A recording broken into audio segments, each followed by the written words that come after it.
It used to be that bullies were found roaming school hallways or threatening children on playgrounds. Now bullies can be right in your home, threatening your children. They're called cyberbullies. Simply put, cyberbullying is when someone uses interactive technology to send or post text or messages that are intended to hurt someone else. And the technology they can use includes computers and many other devices such as PDAs, cell phones, and video games. The anonymity of the internet makes it easy for cyberbullies to say or do hateful things. These faceless tormentors can bully others without direct contact and often away from any adult supervision. And since they are anonymous, many online bullies believe they may not face any consequences for their actions. And anyone, from the most popular in the class to the outsider, can be a victim of cyberbullying. It can happen from around the world and take place 24/7. In many ways, it is far more dangerous and damaging than typical bullying. What do these cyberbullies do exactly? It really is only limited by their imagination. Some send flame mail, which are hostile messages through an instant messaging service or social networking site. Others create online polls to humiliate students in front of a large audience. And still others post provocative pictures or private messages to public sites without the victim's consent. My my ex-best friend, took embarrassing photos of me at a slumber party and sent them around to the entire class. It was so humiliating that I wanted to switch schools. I haven't talked to that girl in months. The same rules you teach your child in the real world apply to the cyber world. It's important that your children know that they should respect others online. If they wouldn't say it in person, they shouldn't say it online. You also have to be responsible in providing them with the tools they need to keep them safe from cyberbullies. Tell them that they must not share passwords with anyone. A friend today may often be an enemy tomorrow. Once someone knows a password, they can sign on as your child and send threatening email to someone else, posing as your child. Or they can find ways to destroy your computer or create other problems. Some kid in class told me about a horrible website. About me.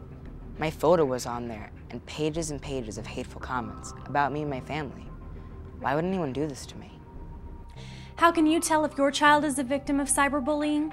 One sign may be that the child stops using the internet all of a sudden. They could also act withdrawn and want to avoid school events or school altogether.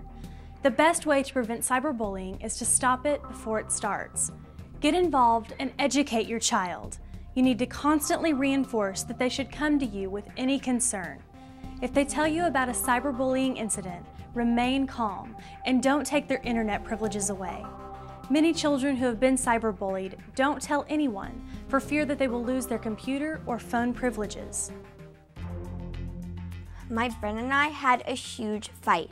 She knew the password to my phone, stole it from my bag, and sent nasty text messages to a lot of people who thought the messages were from me.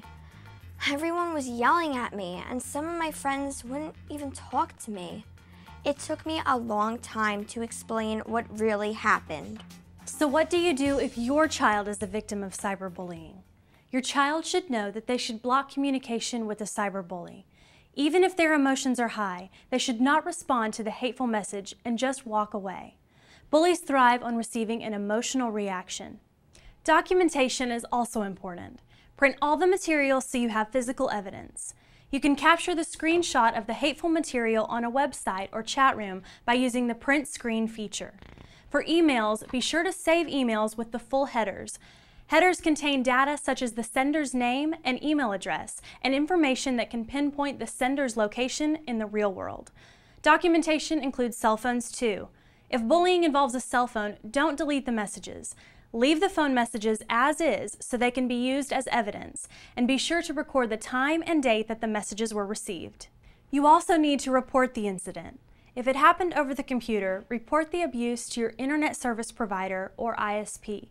Many providers have an email address listed under the content page where you can describe these events.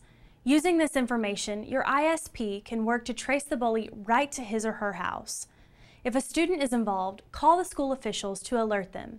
The administration may say they have no legal obligation if the bullying is taking place off school property after school hours. However, they need to be alerted in case further bullying happens while your child is at school. It is also important to notify the local police. Depending on the bully's actions, he or she may have crossed the line. Provide as much information as you can to help them track down the suspect. By reporting the harassment to the appropriate parties, you are stopping it from escalating or having the bully target others. Cyberbullying is a very real issue that is impacting young people around the world at an ever-increasing rate. By educating yourself and your children, you can be prepared if this devastating problem touches your family.